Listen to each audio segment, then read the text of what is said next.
Teresa Ruiz Rosas, qué gusto que esté en Guadalajara otra vez ya.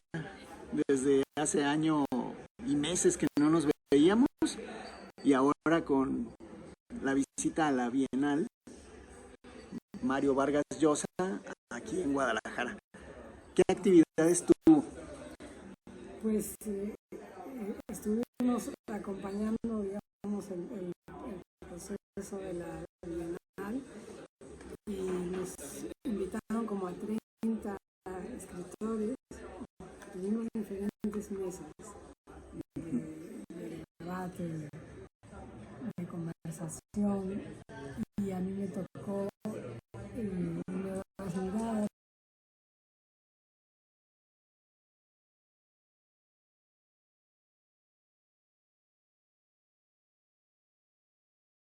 para la literatura en español. Una mesa muy bonita con Ana García Bergua, que está aquí, con la escritora argentina Claudia Piñeiro y un escritor español, Miguel Ángel Oeste. Y yo modero Mayra, la editora de Alfaguara.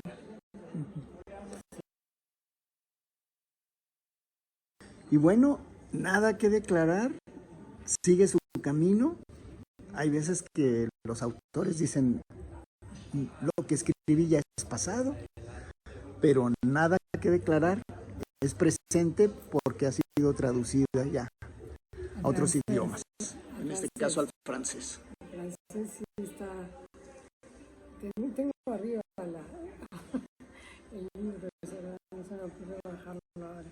Esto es un ejemplar. Sí, ha sido una experiencia muy bonita porque es una editorial pequeña, independiente. Y bueno, vamos a ver qué ocurre con la novela, pero hasta ahora he tenido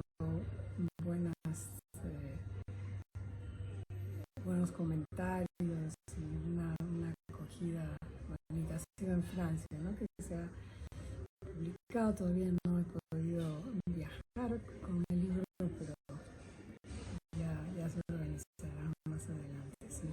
La traducción, otra de tus pasiones. Sí, la traducción, así es. He estado, también he hablado un poco de traducción en ese conversatorio. Y lo último que he traducido es un libro de poesía, junto con la editora del libro en España, de poesía alemana. Y antes de eso, no sé si ya estaba publicado cuando nos vimos la última vez, creo que todavía no, los diarios de Stefan Zweig, para la editorial de Acantilado. Sí, esos son los dos últimos trabajos de traducción que he hecho, y el proceso está ya ahora para la revisión,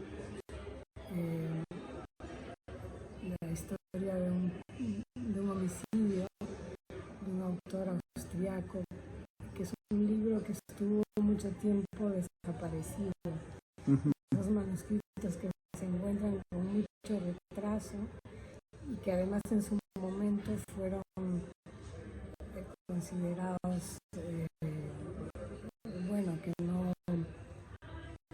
que no pegaban en esa época, digamos, ¿no? O sea, de hecho un filósofo muy conocido que lo había leído dijo: esto se adelanta demasiado, esto va a tener que esperar. Y ahora lo publica una editorial malagueña, o por iniciativa mía. Y bueno, vamos a ver, saldrá en septiembre. ¿Quién tradujo Nada que declarar, el libro de Diana?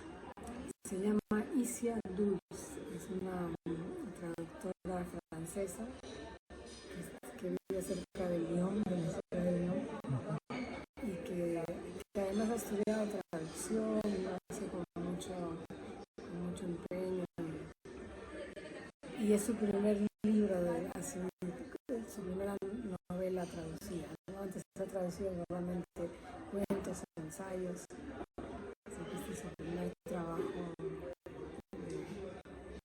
largo aliento. Para quienes no conocen todavía nada que declarar, ¿qué les puedes decir? Bueno, es una novela que cuenta una ficción sobre una mujer que ha sido engañada, llevada del Perú a Alemania con unas falsas promesas para luego prostituirla, ¿no? De alguna manera es también una denuncia contra la trata de mujeres, pero quizás la diferencia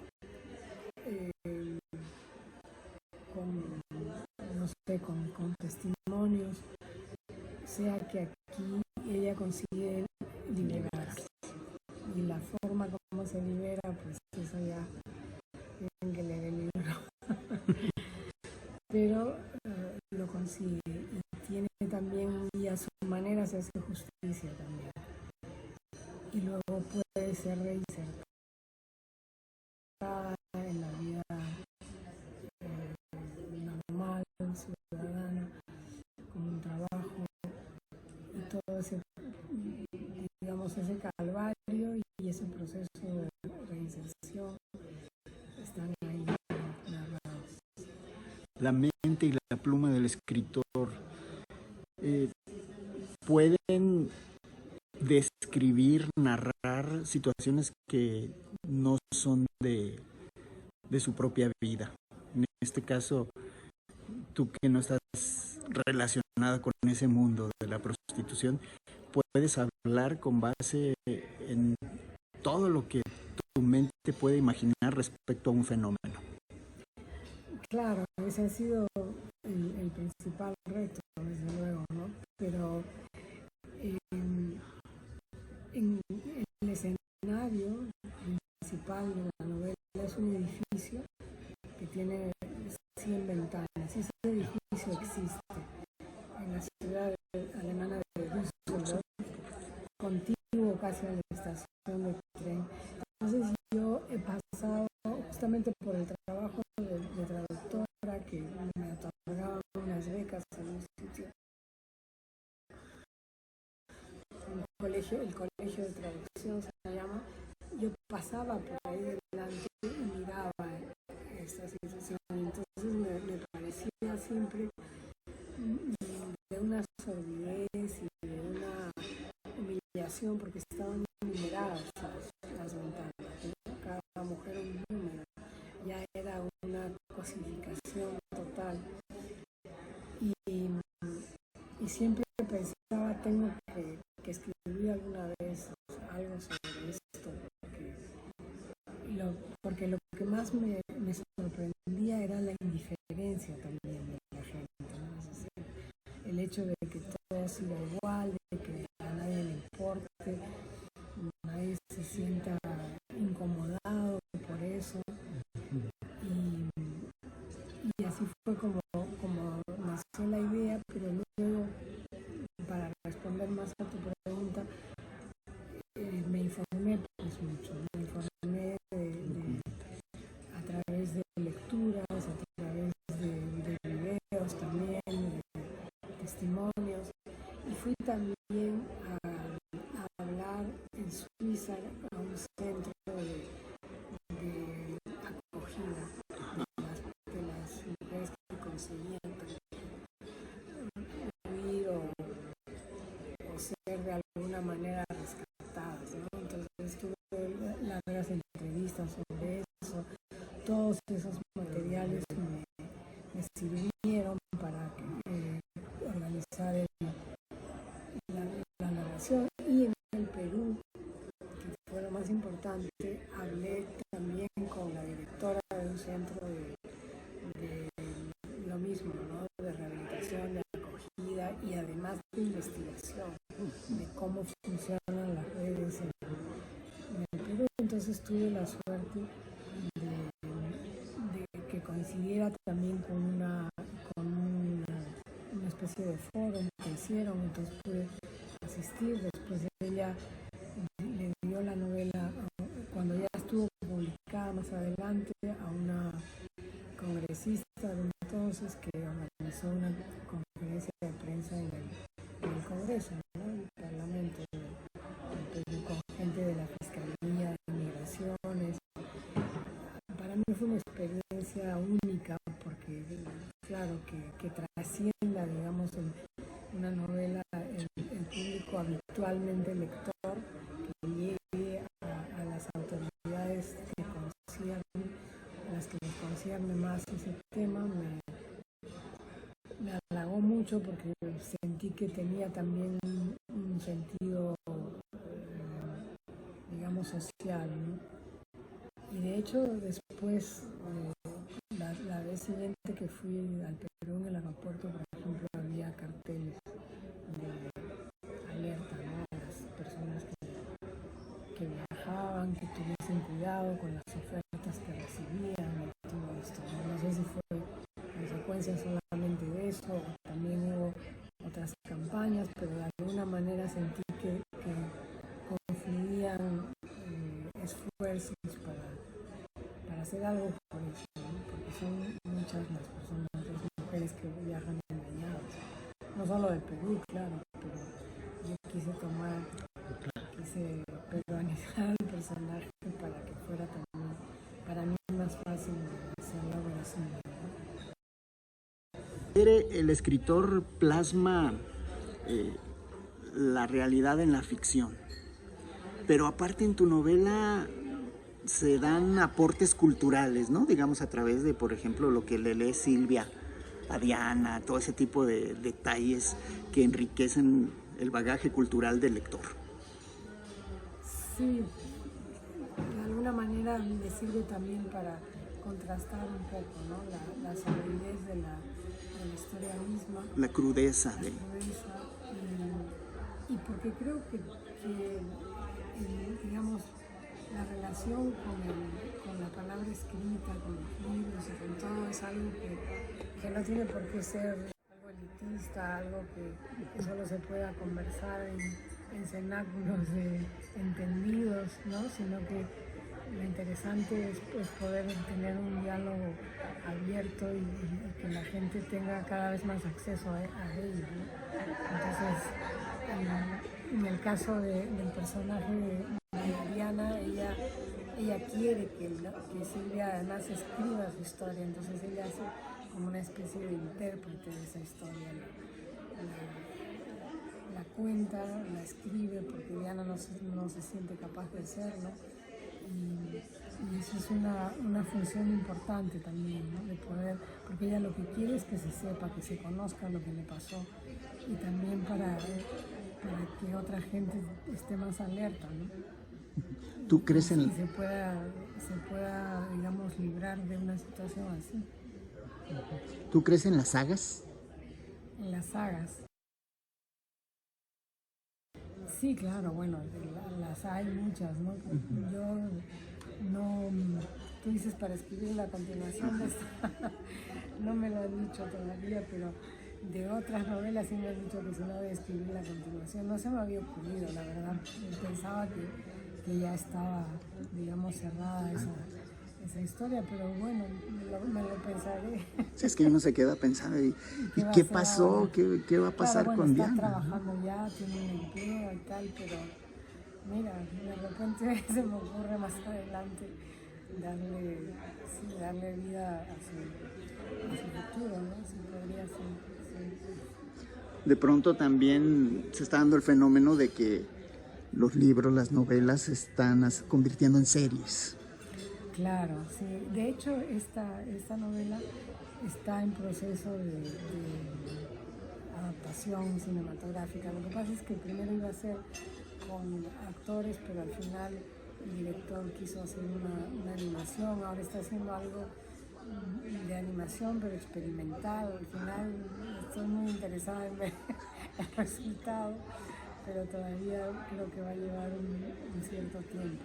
Pero como hay dentro de la novela hay una historia paralela de una mujer que también estuvo allí y consiguió salir por matrimonio, que era una pintora y que se revela que ha plasmado esa realidad en cuadros más bien abstractos. este director quiere jugar un poco con ese elemento de la pintura, ¿no? Y ha encargado a una artista plástica que pinte los cuadros. Entonces, bueno, vamos a ver qué pasa con eso, ¿no? Pero sí es verdad que las series generalmente se alimentan, ¿no?, de la literatura. Y las novelas suelen ser suficientes, entre comillas, para desarrollar series, porque las películas de formato de cine muchas veces resultan de un cuento solamente, ¿no? O sea, va a ser más corto, pero sí, si alguien quiere hacer una serie, con mucho gusto. Tú conoces a Teresa Ruiz Rosas desde que nació, la has acompañado, me imagino que son grandes amigas. ¿Te sorprende todavía esa capacidad y Tere te sorprende de lo que hace? Está bonita esa idea de distanciar al autor del narrador, ¿no? Pues hay como una consecuencia lógica de una vocación bastante temprana, pero que también estuvo por épocas adormecida porque me ganó un poco la vida, por así decirlo, ¿no? O sea, o el deseo de viajar, o el deseo también de estudiar, o la vida familiar, los diferentes trabajos, pero siempre llegó el momento en que ya no pude evitar dedicarme más a la escritura, ¿no? Entonces ahora lo puedo hacer con un poco más digamos, de disponibilidad de tiempo, que es lo más importante, ¿no? Entonces, en ese sentido, claro, me sorprende gratamente haber podido escribir las novelas que he escrito,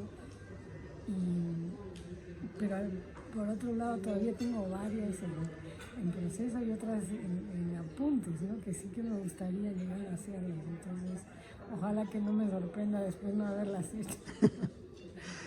Sí. Esta vida te ha llevado a viajar. ¿Qué llevas en tus viajes? ¿Qué te acompaña en tu maleta? En mis viajes siempre llevo, o sea, siempre que viajo trato de tener contacto con las personas del lugar, de conversar lo más que pueda, de enterarme qué pasa.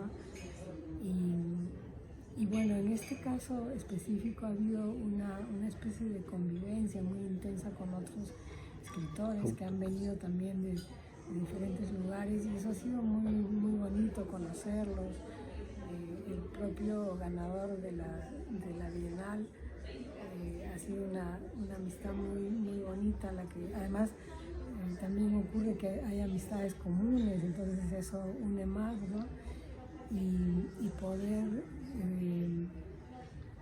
sentir las afinidades que hay, ¿no?, entre tanto de lecturas como de escrituras, un sentido del humor compatible, similar, cosas así son muy, muy gratas, ¿no? Anoche, por ejemplo, estuvimos celebrando el premio y nos íbamos reduciendo cada vez más el grupo que celebraba, pero fue una cosa muy, muy bonita, espontánea, de empezar a recitar poemas de memoria, cosas así, todo muy bajo el signo de la literatura, ¿no? Entonces, esa experiencia aquí ha sido esta vez también muy bonita.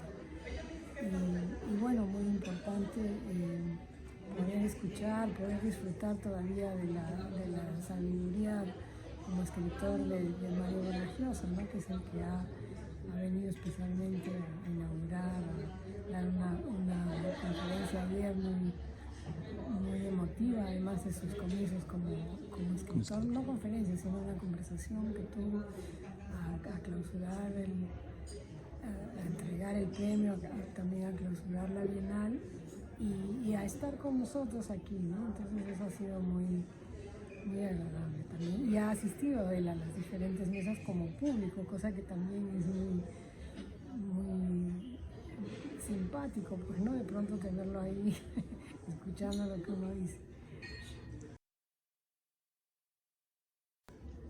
Tere, ¿qué ha pasado con Estación Delirio? Estación Delirio, tuve la suerte de que me dieran el Premio Nacional de literatura en la categoría de novela en el Perú, y eso ha traído también como consecuencia que se publique en España. Y ya hay una tercera edición de la edición, o reimpresión, ¿no? Pero suena más bonito decir edición, lo dicen todos cuando se reimprimen sus libros.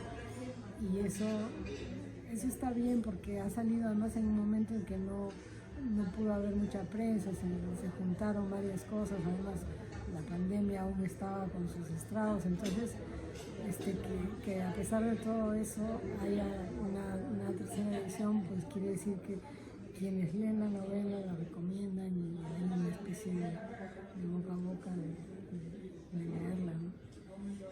Y ojalá que salga pues en México, no sé.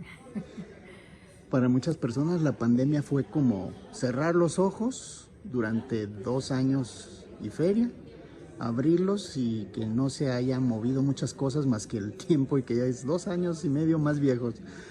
¿Tú cómo aprovechaste la pandemia?